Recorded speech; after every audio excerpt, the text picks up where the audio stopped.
Okay guys, so सेशनला सुरुवात करूयात.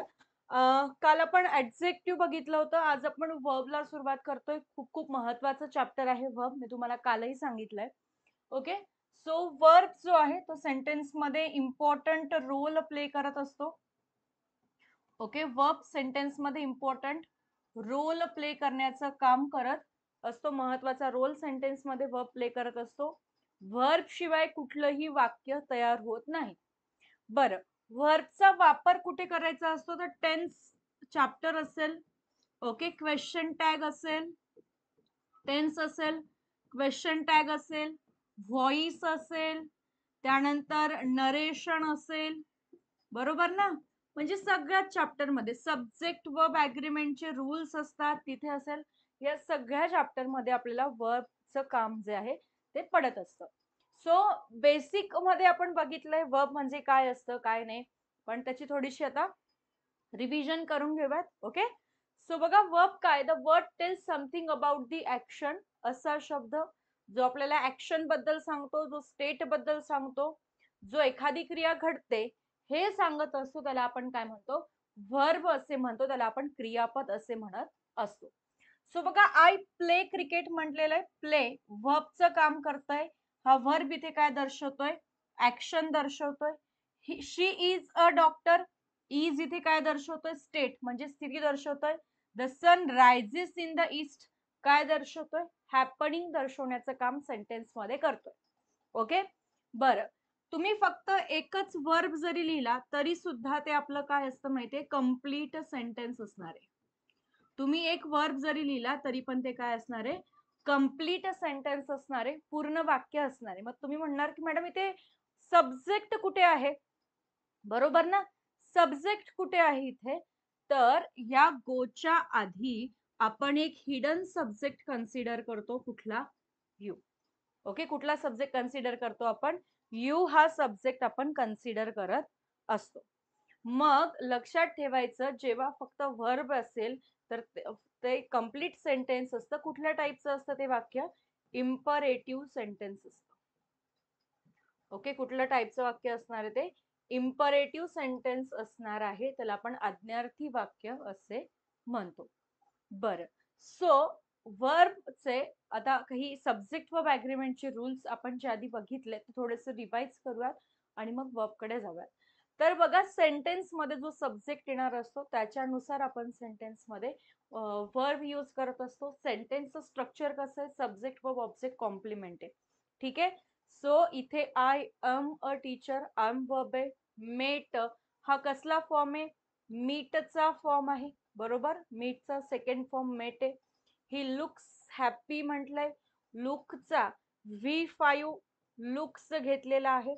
Okay. He is intelligent, she is cooking food. So basic आपल्याला माहिती आहे की टेन्सेस कसे फॉर्म होतात, वर्ब वरून टेन्स कसे ओळखायचे हेही आपण बघितलंय. सो लक्षात घ्यायचं, पहिलं वाक्य कुठल्या टेन्सचं आहे सांगा बरं, सिंपल प्रेझेंटचं आहे, कारण अम आलेला आहे, बरोबर. दुसरं मेट म्हटलेलं आहे, म्हणजे कुठलं वाक्य आहे, सिंपल पास्टचं वाक्य आहे.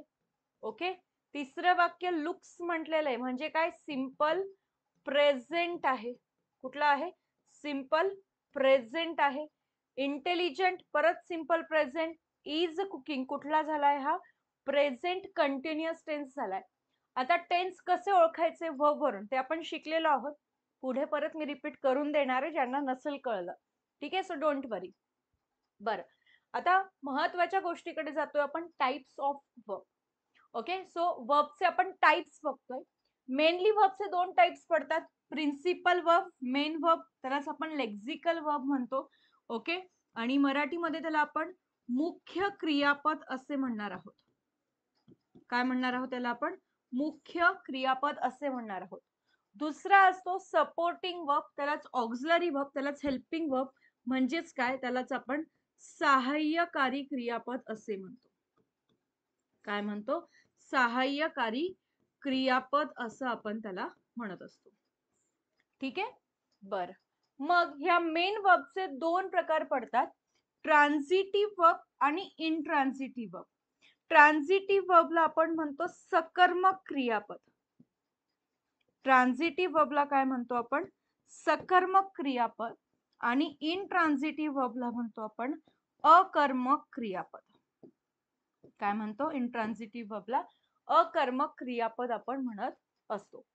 बरं, मग ट्रान्झिटिव्ह वर्ब म्हणजे असा वर्ब ज्याच्या नंतर सेंटेन्स मध्ये ऑब्जेक्ट प्रेझेंट असेल. आणि इंट्रान्झिटिव्ह वर्ब म्हणजे असा वर्ब ज्याच्या नंतर सेंटेन्स मध्ये ऑब्जेक्ट काय असणार आहे? अब्सेंट असणार आहे. ओके, ज्या वर्ब नंतर सेंटेन्स मध्ये काय असेल? ऑब्जेक्ट अब्सेंट असेल त्याला इंट्रान्झिटिव्ह वर्ब म्हणायचं, आणि ज्या वर्ब नंतर सेंटेन्स मध्ये ऑब्जेक्ट प्रेझेंट असेल त्याला आपण ट्रान्झिटिव्ह वर्ब असे म्हणत असतो.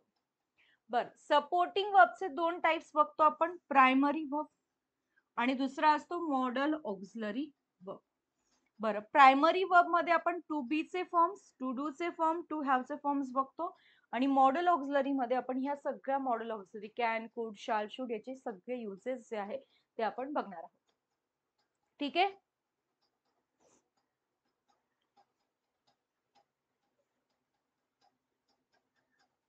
ओके, सो सुरुवात करूयात लेक्झिकल वर्बला, मेन वर्बला.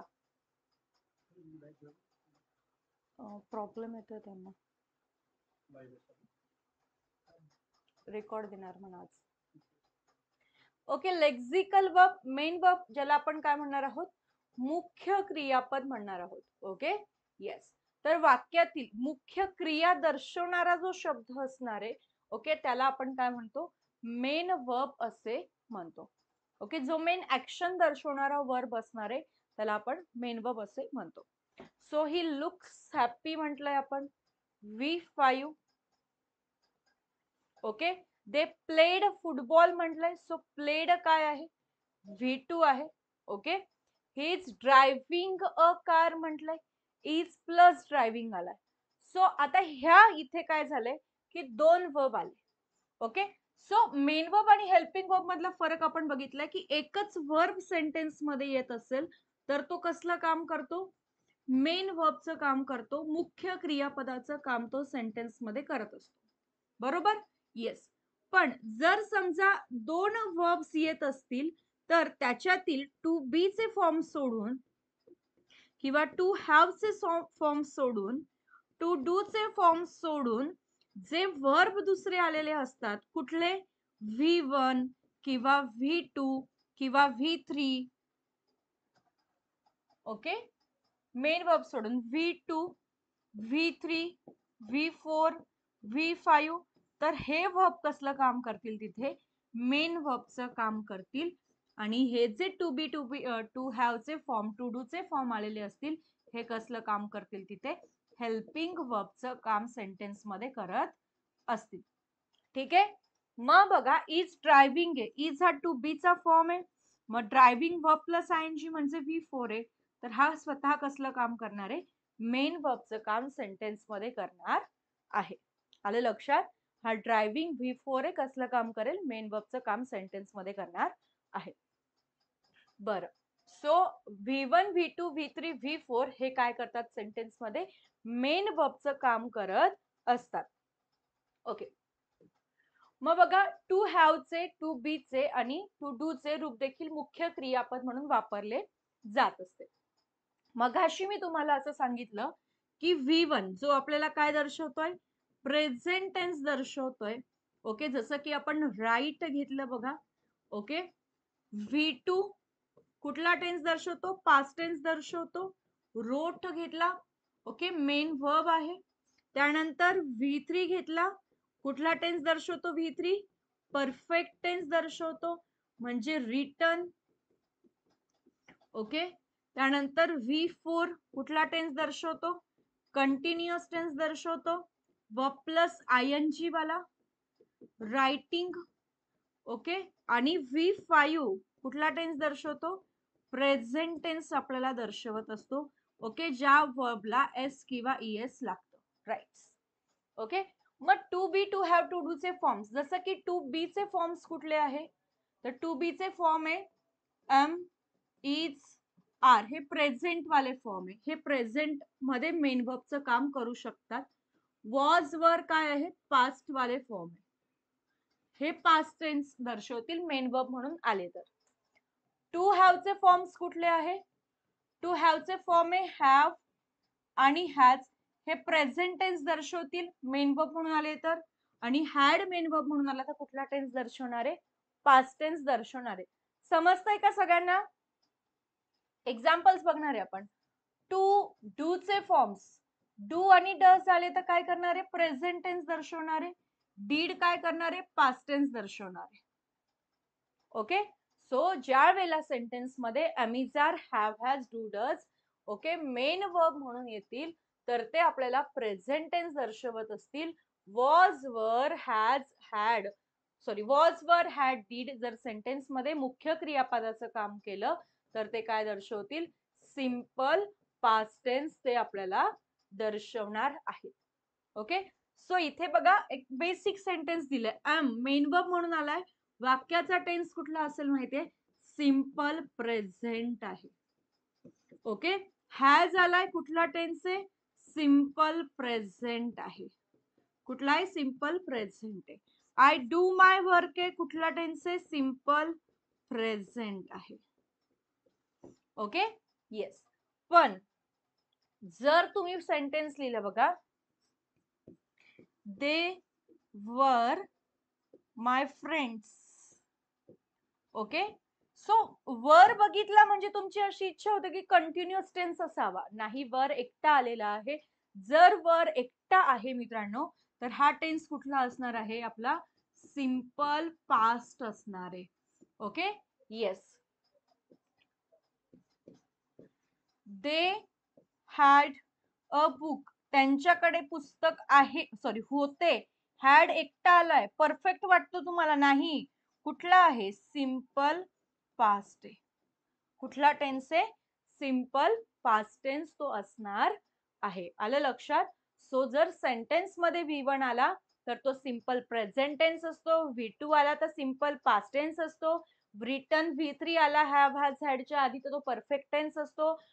ING वाला कंटिन्युअस असतो. V5 SES वाला प्रेझेंट असतो. अमिजार, हॅव, हॅज, डू, डज वाले कुठले टेन्स असणार आहे? येस, सिंपल प्रेझेंट असणार आहे. केव्हा? जेव्हा ते मेन वर्बचं काम करतील.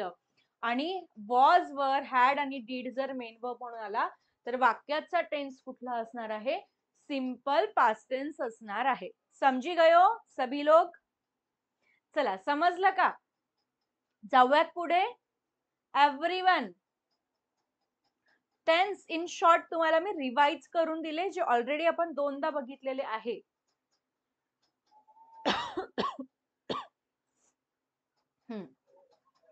बरं, आता बघूयात आपण ट्रान्झिटिव्ह वर्ब. एकदम सोपं आहे. ओके, ज्या व्हर्ब नंतर ऑब्जेक्टची गरज पडेल ओके त्या व्हर्बला, त्या ऑब्जेक्टला नाही बरं का, त्या व्हर्बला काय म्हणणार तुम्ही? ट्रान्झिटिव्ह व्हर्ब म्हणणार. म्हणजेच काय?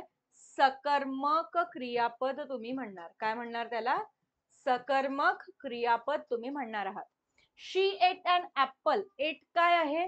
तर इट हा आपला V1 असतो, त्याचा V2 होतो एट आणि त्याचा V3 काय होतो? इटन होत असतो. एट V2 आहे. यानी की हे जे सेंटेन्स आहे ओके याच्यामध्ये V2 दिलाय म्हणजे वाक्य कुठल्या टेन्स मध्ये मित्रांनो? सिंपल पास्ट मध्ये आहे. पहिली गोष्ट. दुसरी गोष्ट, शी सब्जेक्ट आहे वाक्यामध्ये आलेला. कोणाचा सब्जेक्ट आहे? कोणाचा सब्जेक्ट आहे? शी व्हर्बचा सब्जेक्ट आहे. एट V2 आहे. काय खाल्लं शीने? ऍपल खाल्लं म्हणजे ऑब्जेक्ट सेंटेन्स मध्ये आलेला आहे. ऑब्जेक्ट म्हणजे काय सांगितलं होतं? कर्ता ज्याच्यावर क्रिया करतो त्याला आपण ऑब्जेक्ट असे म्हणतो. Okay, they played football. काय खेळतोय तो? फुटबॉल खेळतोय. म्हणजे ह्या व्हर्ब नंतर फुटबॉल ऑब्जेक्ट आलाय. ह्या व्हर्ब नंतर अन ऍपल ऑब्जेक्ट आलाय. तर हे व्हर्ब कसलं काम करताय? ट्रान्झिटिव्ह वर्बचं काम करताय. I catch the ball. काय कॅच केलं मी? बॉलला कॅच केलं म्हणजे मी ऍक्शन केली. कोणावर? बॉलवर ऍक्शन केली. ऍक्शन करणारी मी होती, मी सब्जेक्ट झाली. काय केलं? कॅच, ऍक्शन केली. बॉल मी कॅच केला. पेन पडला, मी कॅच केला. ऍक्शन कोणावर झाली? पेनवर. तसं द बॉलवर ऍक्शन झाली म्हणजे हा ऑब्जेक्ट आहे. सो ज्या व्हर्ब नंतर सेंटेन्स मध्ये ऑब्जेक्ट प्रेझेंट असणार आहे त्या व्हर्बला आपण ट्रान्झिटिव्ह वर्ब असे म्हणतो. बरं, ट्रान्झिटिव्ह वर्ब समजलं. आता इंट्रान्झिटिव्ह वर्ब म्हणजे काय? बहुत इझी आहे. ओके, तर ज्या वर्ब नंतर सेंटेन्स मध्ये ऑब्जेक्ट येणार नाहीये, ज्या वर्ब नंतर सेंटेन्स मध्ये काय येणार नाही, कर्म येणार नाही, ऑब्जेक्ट येणार नाही, त्याला आपण काय म्हणणार आहोत? त्याला इंट्रान्झिटिव्ह वर्ब म्हणजे अकर्मक क्रियापद असे म्हणतो. काय म्हणतो त्याला आपण? अकर्मक क्रियापद असे म्हणतो. सो एक्झाम्पल्स बघा. ही लाफ्स लाऊडली, ही सब्जेक्ट आहे, लाफ्स वर्ब आहे, V5 आहे आणि की सेंटेन्स सिंपल प्रेझेंट टेन्स मध्ये. कसा हसतोय तो? लाऊडली हसतोय. लाऊडली वर काही ऍक्शन होते का? नाही. लाऊडली हा वर्ब बद्दल सांगतोय. लाऊडली हा तुमचा ऍडव्हर्ब झालाय. ओके, म्हणजे लाफ्स या वर्ब नंतर ऑब्जेक्टच नाहीये. क्लिअर? ही रन्स फास्ट, कसा पळतोय? फास्ट. रन्स विषयी माहिती देतोय. हा ऍडव्हर्ब आहे. सेंटेन्स मध्ये ह्या वर्ब नंतर ऑब्जेक्ट नाहीये, सो हा आपला इंट्रान्झिटिव्ह. दे जम्प्ड, ऑब्जेक्टच नाहीये, कसा वर्ब झाला? इंट्रान्झिटिव्ह. ही इज अ डॉक्टर, कसा वर्ब झाला? A doctor. इथे कसलं काम करतोय? ही साठीच डॉक्टर वापरलाय. डॉक्टर इथे कॉम्प्लिमेंटचं काम करतोय. So horse is an animal. आता एक महत्वाची गोष्ट सांगते, व्यवस्थित लक्षात घ्याल. ओके, जेव्हा सेंटेन्स मध्ये is, R, was, were, seem, become, appear, okay, तर हे काय म्हणून येतील? मेन वर्ब म्हणून येतील. मेन वर्ब म्हणून आल्यास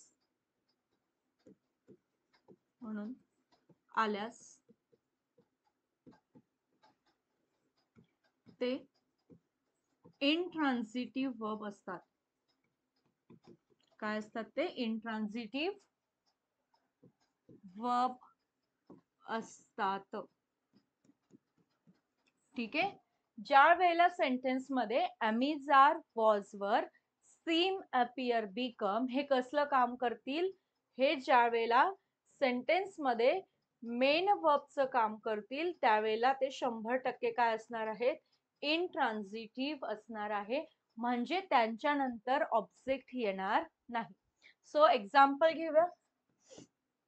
ही वॉज माय फ्रेंड, तो माझा मित्र होता. मग मॅडम माय फ्रेंड काय झालं? तर बघा, ही साठीच आपण माय फ्रेंड वापरलेलं आहे. तर माय फ्रेंड हे इथे काय आहे? आपलं कॉम्प्लिमेंट आहे. ठीक आहे. येस, जर आपण असं म्हटलं, दे आर माय टीचर्स, ते माझे शिक्षक आहेत. ओके, आर, मग टीचर्स काय आहे? तर आपण दे साठीच टीचर्स वापरलेला आहे. हा टीचर्स कसलं काम करतोय? कॉम्प्लिमेंटचं काम करतोय. तो तिथे ऑब्जेक्टचं काम करत नाही. बरोबर. बरं, मग सीम ॲपियरचे काही एक्झाम्पल. येस, आपण म्हणू शकतो इट सीम्स डिफिकल्ट. ओके, हे कठीण दिसून येत आहे. सीम्स डिफिकल्ट हा काय आहे? डिफिकल्ट हा आपला ऍडजेक्टिव्ह आहे. कसं आहे ते? डिफिकल्ट आहे. सीम्स काय झाला? इंट्रान्झिटिव्ह व्हर्ब झालाय. Okay, it appears very bright, ते खूप जास्त गडद दिसून येत आहे. बरोबर. So it appears, it pronoun आहे, सब्जेक्ट म्हणून आलेला आहे. ॲपियर्स काय आहे? व्हर्ब आहे. कसं दिसतंय ते? ब्राईट. ब्राईट हा आपला ऍडजेक्टिव्ह आहे. ओके, किती ब्राईट दिसतंय? व्हेरी. व्हेरी हा आपला ऍडव्हर्ब आहे. सेंटेन्स मध्ये ऑब्जेक्ट आलाय का मित्रांनो? नाही आलाय.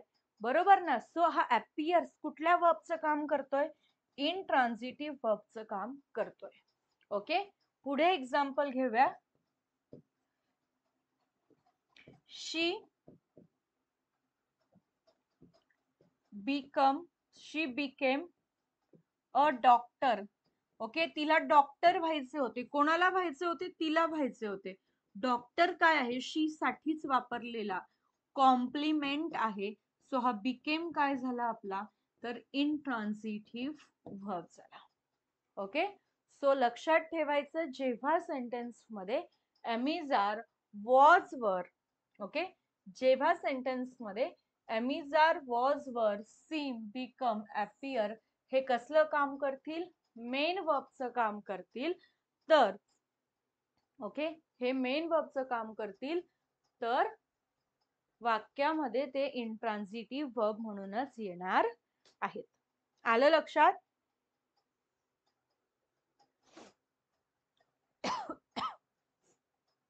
चलो, सो इंट्रान्झिटिव्ह वर्ब आपण इथे बघितलेलं आहे. मग बघा, काही असे वर्ब आहेत ज्यांना दोन ऑब्जेक्ट सेंटेन्स मध्ये येत असतात. ओके, मग असे कुठले वर्ब आहे? जसं की गिव्ह आहे, आस्क आहे, ऑफर आहे, प्रॉमिस आहे, टेल, टीच. तर हे असे वर्ब आहे ज्यांना दोन दोन ऑब्जेक्ट सेंटेन्स मध्ये येतात. बघा, आता ऑब्जेक्ट तुम्ही ओळखायचे. आपण ऑलरेडी हे सेंटेन्स बघितले. आय आहे सब्जेक्ट, गेव्ह V2 आहे, दोन ऑब्जेक्ट आलाय. बेगर हा कुठला ऑब्जेक्ट आहे सांगा, आणि अ 10 रुपी नोट कुठला ऑब्जेक्ट आहे कमेंट करून सांगा. ग्रँडफादर सब्जेक्ट आहे, टोल्ड आहे V2. ओके, अ स्टोरी एक ऑब्जेक्ट आहे आणि टू मी एक ऑब्जेक्ट आहे. कुठले ऑब्जेक्ट आहे सांगा, टाइप सांगायचे ऑब्जेक्टचे. ऑब्जेक्टचे किती प्रकार शिकलोय आपण? 3, बरोबर का? नाही, 2च शिकलो.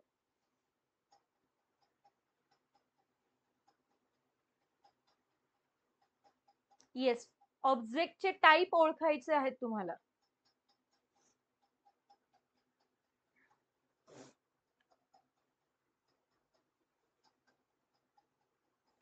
येस, 10 रुपी नोट हा कुठला ऑब्जेक्ट असणार आहे? डायरेक्ट ऑब्जेक्ट असणार आहे, बरोबर. आणि बेगर कुठला ऑब्जेक्ट आहे? इनडायरेक्ट ऑब्जेक्ट आहे, बरोबर. आपण बघितलं होतं ना, डायरेक्ट ऑब्जेक्टला काय म्हणतो आपण? डायरेक्ट ऑब्जेक्टला म्हणतो आपण वस्तुवाचक कर्म. काय म्हणतो? वस्तुवाचक कर्म असे म्हणतो. आणि इनडायरेक्ट ऑब्जेक्टला काय म्हणतो आपण? इनडायरेक्ट ऑब्जेक्टला म्हणतो आपण व्यक्तिवाचक कर्म. व्यक्तिवाचक कर्म, ठीक आहे. येस, मग अ स्टोरी कुठला ऑब्जेक्ट असेल? डायरेक्ट. आणि टू मी कुठला असेल?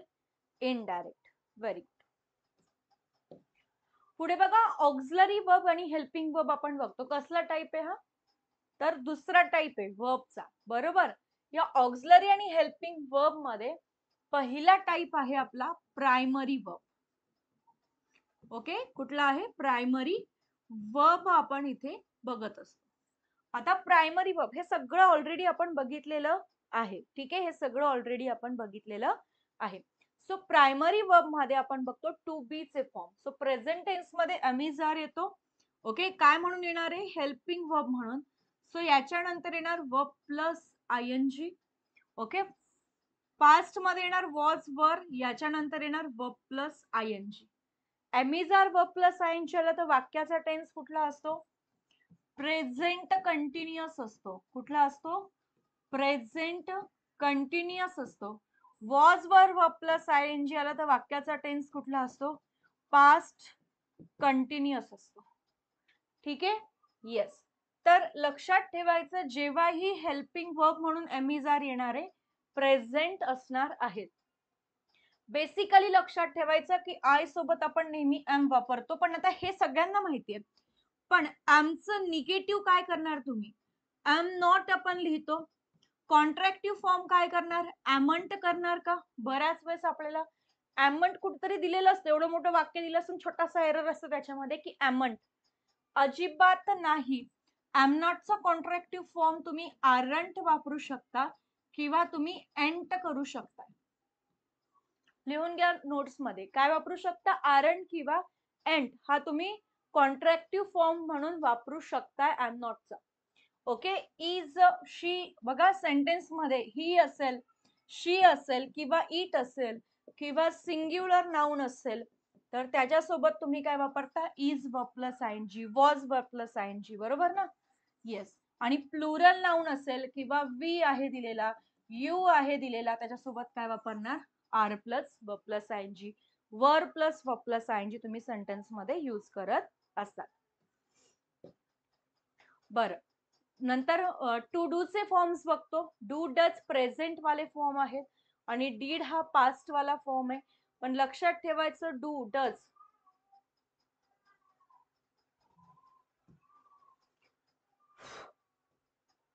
डू डज डीड याच्यानंतर सेंटेन्स मध्ये काय येतो? वर्बचा फर्स्ट फॉर्म येत असतो. ठीक आहे. डू डज डीड याच्यामध्ये सेंटेन्सचा सॉरी याच्यानंतर वर्बचा फर्स्ट फॉर्म जो आहे तो सेंटेन्स मध्ये येत असतो. सो जनरली आपण सेंटेन्स मध्ये डू डज डीड V1 अशी रचना केव्हा करतो? जेव्हा सेंटेन्स आपल्याला इंटेरोगेटिव्ह दिलेलं असेल, म्हणजे प्रश्नार्थी वाक्य आपल्याला दिलेलं असेल. ओके. काय दिलेलं असेल? प्रश्नार्थी वाक्य आपल्याला दिलेलं असेल किंवा आपल्याला नकारार्थी म्हणजेच काय? निगेटिव्ह सेंटेन्स दिलेलं असेल. प्रश्नार्थी किंवा नकारार्थी वाक्य आपल्याला ज्या वेळेला दिलेलं असतं त्यावेळेस सेंटेन्स मध्ये डू डज आणि डीडचा वापर जो आहे तो सेंटेन्स मध्ये आपण करत असतो. ठीक आहे. Yes.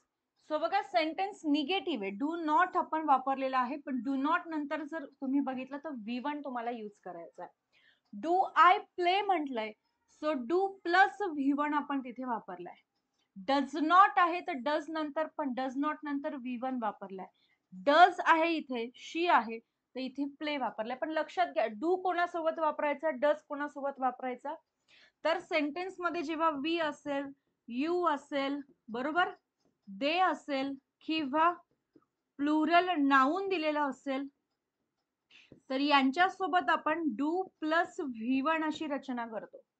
Okay. They we, okay, I पण असतो याच्यामध्ये.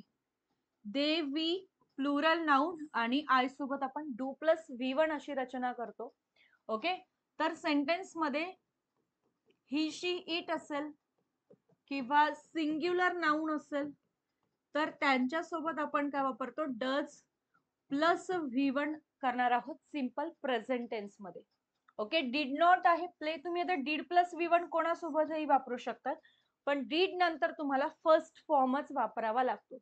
सो फॉर्म्स ऑफ वर्ब जे आहेत ते तुम्हाला सगळ्यांचे माहिती पाहिजे, तेव्हाच तुम्हाला हे सेंटेन्स मधले एरर्स जे आहेत ते ओळखता येतात. ओके. तर जे वर्बचे फॉर्म्स आहेत ते तुम्हाला नोंद पाहिजे. त्यानंतर बघा टू हॅव. सो प्रेझेंट मध्ये आपण बघा हॅव, हॅज आणि हॅड यांच्यानंतर मेन वर्ब म्हणून तुम्ही काय वापरतात? V3. टू हॅव जर सेंटेन्स मध्ये आला, टू हॅव प्लस V3 प्रेझेंटचे फॉर्म आले तर वाक्याचा टेन्स काय असतो मित्रांनो? एकदम सोपं आहे, प्रेझेंट परफेक्ट असतो, बरोबर. आणि हॅड प्लस V3 येत असेल तर काय असतो? पास्ट परफेक्ट असतो. काय असतो? पास्ट परफेक्ट असतो. ज्यावेळेला आपण टेन्स बघणार तर हे तुम्हाला सगळं माहिती असणार आहे, तेव्हा फक्त ऍप्लिकेशन्स, टाइम ऍडव्हर्बियल्स याच्यावर आपण जास्त भर देणार. ओके. एरर्स जे असतील टेन्सचे त्याच्यावर आपण जास्त भर देणार. He has written a letter, so he सोबत हॅज वापरलाय. दे हॅव रिटन म्हटलंय. दे आय हॅड मेट हिम म्हटलंय. सो हॅव, हॅज नंतर किंवा हॅड नंतर आपण मेन वर्ब म्हणून काय वापरत असतो? वर्बचा थर्ड फॉर्म जो आहे तो आपण यूज करत असतो. ठीक आहे. येस. पुढे आहेत बघा मॉडल ऑक्झिलरीज. सो जो चार्ट आपण बघितला होता त्या चार्ट मधील आपलं काय झालं? Main verb, main verb transitive, intransitive verb ते बघितलं. हेल्पिंग वर्ब मधील प्रायमरी वर्ब आपण बघितलंय आणि आता सुरुवात करतोय आपण मॉडल ऑक्झिलरी वर्बला. मॉडल ऑक्झिलरी वर्ब जेव्हा आपण बघतोय तर प्रत्येक मॉडल ऑक्झिलरीचा यूज कुठे होणार?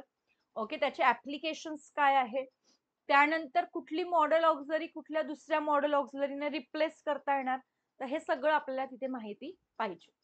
ओके. सो सगळ्यात आधी तर एक लक्षात घ्याल की सेंटेन्स मध्ये जेव्हा मॉडेल ऑक्झिलरी येणार आहे, तर त्याच्यानंतर तुम्ही व्हर्बचा फर्स्ट फॉर्म सेंटेन्स मध्ये यूज करतात. कुठलीही मॉडेल ऑक्झिलरी सेंटेन्स मध्ये आली तर त्याच्यानंतर आपण काय करत असतो, व्हर्बचा फर्स्ट फॉर्म सेंटेन्स मध्ये यूज करतो. सो बघा, कॅन जो आहे तो आपल्याला प्रेझेंट ॲबिलिटी दर्शवण्याचं काम करतो. म्हणजे काय, की तुम्ही प्रेझेंट मध्ये आता काय करू शकताय, वर्तमान काळामध्ये काय क्षमता आहे, पात्रता आहे. I can speak French, I can dance, I can write. तुम्ही आता काय करू शकताय ते तुम्ही प्रेझेंट टेन्स मध्ये दर्शवत असतात. सो कॅन हा ॲबिलिटी साठी आपण वापरत असतो. शी कॅन वॉक फास्ट, ती फास्ट चालू शकते. ओके, आय कॅन सिंग, मी गाऊ शकतोय.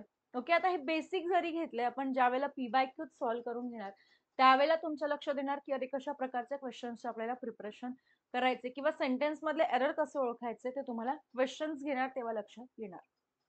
बरं, अजून कॅन कशासाठी वापरतो, तो परमिशन देणे, मागणे असेल ओके तेव्हा आपण कॅन वापरत असतो. यू कॅन प्ले नाऊ, तू आता खेळू शकतो. यू कांट डू धिस, तू करू शकत नाहीये. Okay, can I go there म्हटलंय, मी जाऊ शकतो का. सो परमिशन देणे असेल, परमिशन मागणे असेल बरोबर, किंवा परमिशन नाकारणे असेल, आपण कॅन वापरू शकतो. बरं बघा, मी जर असं सेंटेन्स लिहिलं, I am tired now you can drive the car. Okay, so you can drive the car म्हटलंय. ओके, तर कॅन कसलं काम करतोय, first obligation, second ability, third permission, fourth possibility. कसलं काम करतोय can, I am tired now you can drive the car. So can जो आहे तो ऑब्लिगेशन, ॲबिलिटी, परमिशन ही पॉसिबिलिटी दर्शवतोय. ऑब्लिगेशन आणि पॉसिबिलिटी तर अजिबात नाहीये. मग मी थकलो तर तू कार चालव, तुझी ॲबिलिटी आहे का दर्शवलेली, अजिबात नाही. तर मी थकलो तर तू कार चालवू शकतोस म्हटलंय. ओके, सो इथे काय दिलेलं आहे, परमिशन दिलेली आहे की now you can drive the car. आलं लक्षात, काय म्हटलंय, now you can drive the car. तर इथे सेंटेन्स मध्ये परमिशन देण्याचं काम झालेलं आहे. बरं, कॅनला जर रिप्लेस करायचं असेल तर आपण काय वापरू शकतो, एबल टू वापरू शकतो, कॅपेबल ऑफ वापरू शकतोय. ओके, नो हाऊ टू वापरू शकतो.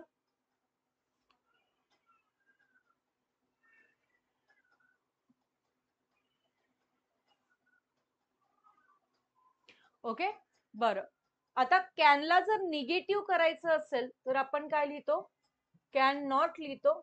ओके, त्याचा कॉन्ट्रॅक्टिव्ह फॉर्म काय करतो आपण, कांट करत असतो बरोबर. येस, आणि जर कांटला रिप्लेस करायचं असेल तर आपण इथे इज, अनेबल टू वापरतो.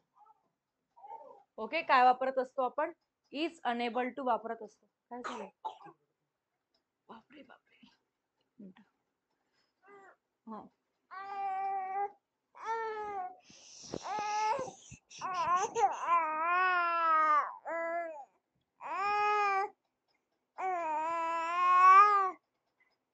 औषध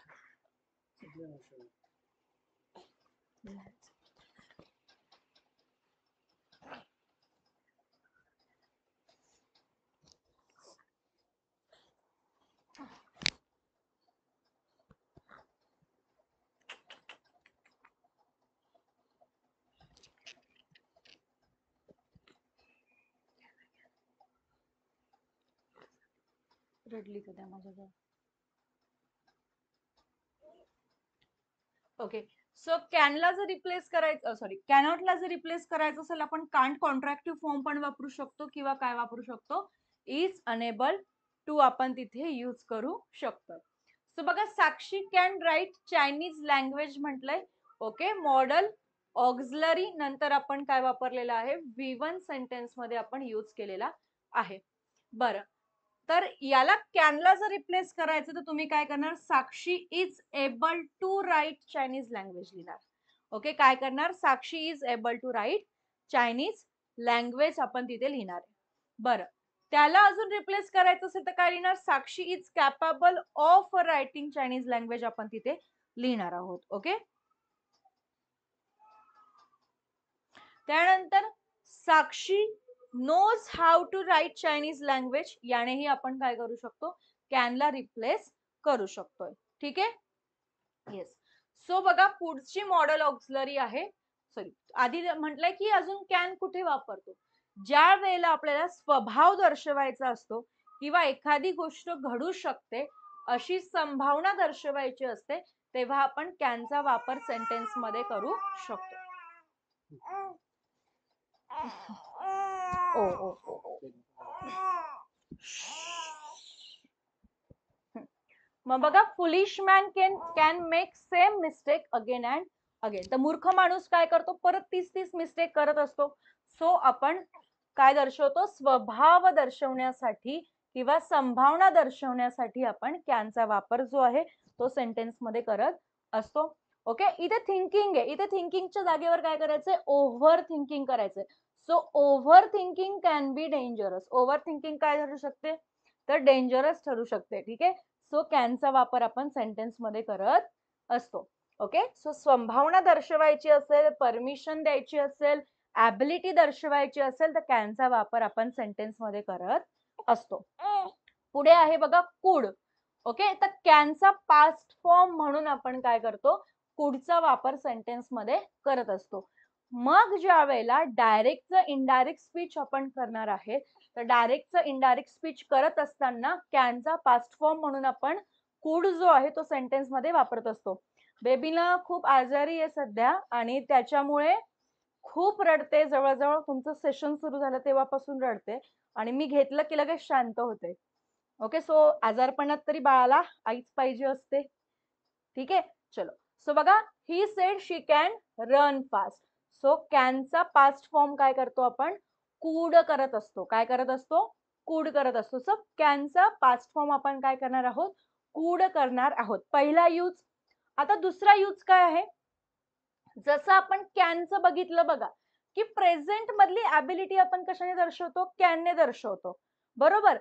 पण कूड काय करतो, तर पास्ट मध्ये मी हे करू शकत होतो हे दर्शवण्यासाठी आपण काय वापरतो, कूडचा वापर सेंटेन्स मध्ये करत असतो. जसं की मी लहानपणी 5 किलोमीटर पळू शकत होतो, बरोबर. मी लहानपणी खूप फास्ट चालू शकत होतो. मी 50 kg वेट माझ्या तरुणपणात उचलू शकत होतो. म्हणजे पास्ट मधली जी ऍबिलिटी असते ना, ती आपण कशाने दर्शवतो, तर ती आपण कूडने दर्शवत असतो.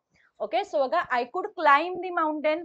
तर बघा, पास्ट ऍबिलिटी जी आहे, पास्ट ऍबिलिटी जी आहे ती कशाने दर्शवतात तुम्ही, पास्ट ऍबिलिटी तुम्ही कूडने दर्शवत असतात.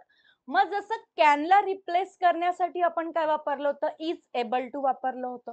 मग कुडला रिप्लेस करण्यासाठी काय वापरणार, तर कुडला रिप्लेस करण्यासाठी आपण वापरत असतो वॉज एबल टू. काय वापरतो, वॉज एबल टू वापरत असतो. बरं, कुडचं निगेटिव्ह काय करणार आपण, कुडचा निगेटिव्ह फॉर्म करतो आपण कुडंट. कुडचा निगेटिव्ह फॉर्म काय करतो, कुडंट करतो. आणि कुडंटला रिप्लेस करण्यासाठी काय वापरतो आपण, वॉज अनेबल टू वापरत असतो.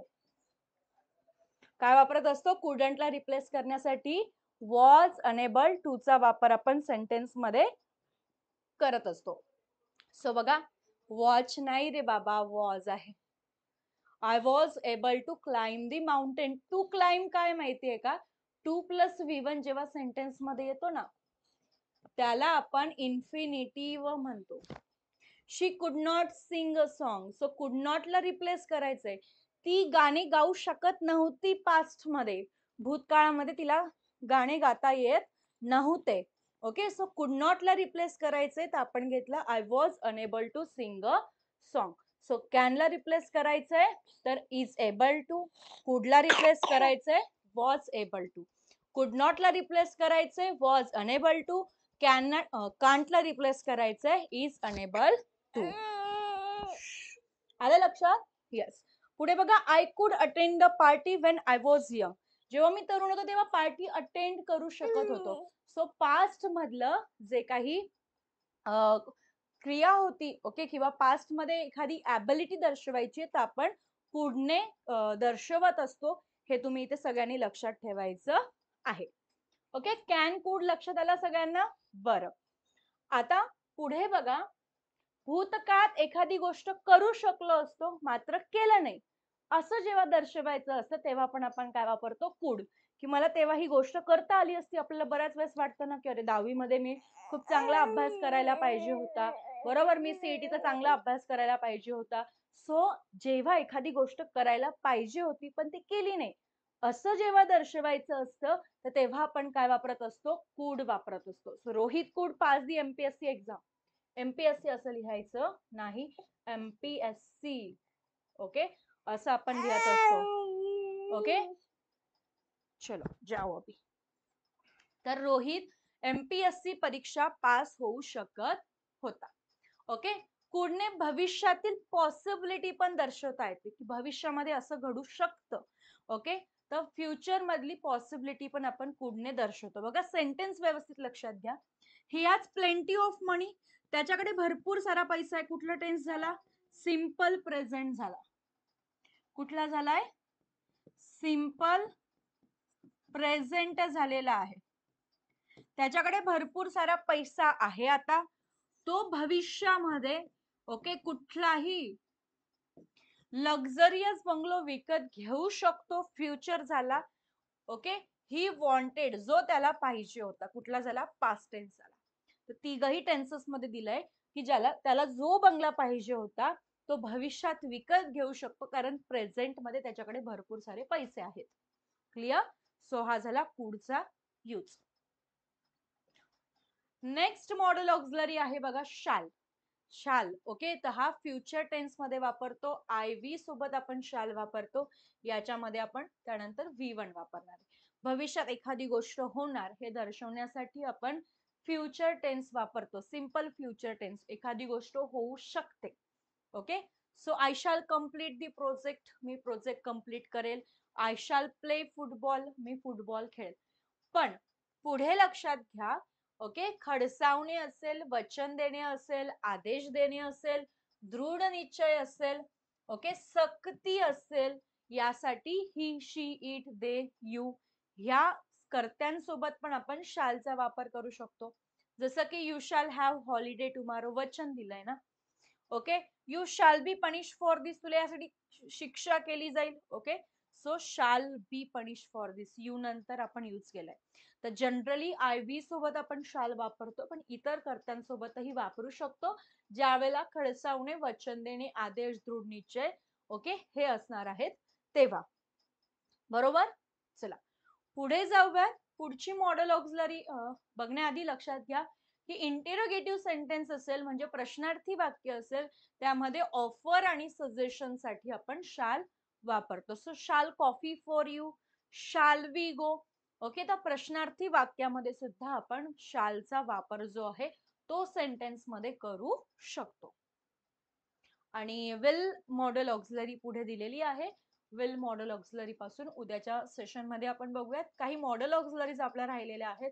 त्यानंतर फायनाईट, नॉन फायनाईट वर्ब जे आहेत ते देखील आपण उद्याच्या सेशन मध्ये कंटिन्यू करूया. ठीक आहे? सो आज आपण काय बघितलंय थोडक्यात रिवाइज करून देते, म्हणजे तुम्ही विसरायला नको. तुम्ही स्वतः पण रिवाइज करणारच आहात तसे. तर आपण वर्ब बघितलाय. ओके, वर्बची डेफिनेशन समजून घेतली आहे. दोन प्रकारचे वर्ब आपण बघत होतो. ओके, मेन वर्ब आणि दुसरा कुठला असतो? Helping verb. मेन वर्बचे दोन प्रकार आपण बघितले. पहिला असतो ट्रान्झिटिव्ह वर्ब, दुसरा असतो इंट्रान्झिटिव्ह वर्ब. ट्रान्झिटिव्ह वर्ब म्हणजे असा वर्ब ज्याच्यानंतर सेंटेन्स मध्ये ऑब्जेक्ट प्रेझेंट असेल. इंट्रान्झिटिव्ह वर्ब म्हणजे असा वर्ब ज्याच्यानंतर सेंटेन्स मध्ये ऑब्जेक्ट अब्सेंट असेल. हेल्पिंग वर्ब आपण बघितला, याच्यामध्ये प्रायमरी वर्ब आपण बघितलं. प्रायमरी वर्ब मध्ये आपण बघितले टू बी चे फॉर्म्स कुठले आहे? M, is, R. प्रेझेंट वाले बघितले, वॉज, वर, पास्ट वाले बघितले. ह्याच्यानंतर येतो वर्ब प्लस आयएनजी. क्लिअर आहे? येस. दुसरा आहे टू हॅव चे फॉर्म्स कुठले आहे? प्रेझेंट मधले आहे हॅव, हॅज, पास्ट मधला आहे हॅड, याच्यानंतर कुठला वर्ब येणार आहे V3. आणि टू डू चे फॉर्म्स बघितले. टू डू चे कुठले होते डू, डज. प्रेझेंट मधले डीड होता पास्ट मधला, याच्यानंतर काय येतो मेन वर्ब येतो. ओके. त्यानंतर मॉडेल ऑक्झिलरी सुरू केलं. कॅन मॉडेल ऑक्झिलरी बघितलं, काय दर्शवते ऍबिलिटी दर्शवते, स्वभाव दर्शवते, ओके, संभावना दर्शवते, आणि अजून काय दर्शवते तर पॉसिबिलिटी दर्शवण्याचं काम करत असते कॅन मॉड्यूल ऑक्झिलरी. कॅनला रिप्लेस करू शकतात एबल टू ने, ओके, कॅपेबल ऑफ ने, ओके, नो हाऊ टू ने, नो हाऊ टू ने, ओके. कांटला रिप्लेस करू शकतात कशाने अनेबल टू ने. क्लिअर सगळ्यांना? येस. पुढची मॉडेल ऑक्झिलरी कुठली बघितली? हा, पुढची मॉडेल ऑक्झिलरी कुठली बघितली? कुड बघितली. कुड काय करत असतं पास्ट मधील ऍबिलिटी दर्शवत असते. काय करत असते पास्ट मधील ऍबिलिटी दर्शवत असणारे, बरोबर. फ्युचर मध्ये एखादी गोष्ट घडू शकते अशी संभावना दर्शवणार आहे, बरोबर. चलो, समजलाय सगळ्यांना? थांबूयात का आपण आज इथे? उद्याला आपण कंटिन्यू करूया. शाल पण बघितलाय, सिंपल फ्युचर टेन्स मध्ये शाल वापरत असतो आय आणि वी सोबत.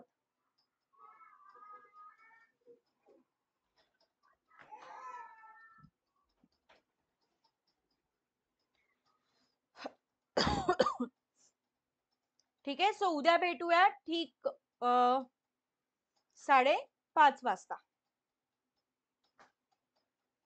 चलो,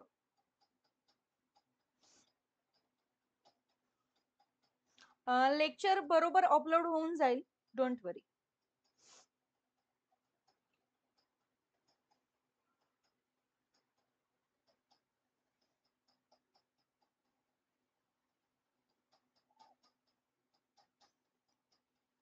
आकांक्षा एक 4-5 दिवसात कालचं लेक्चर अपलोड होऊन जाईल. ओके, तुम्ही लाईव्ह करत राहा. पण रोज 5:30 वाजता सेशन सुरू होणार, तुम्ही लाईव्ह करायचंय.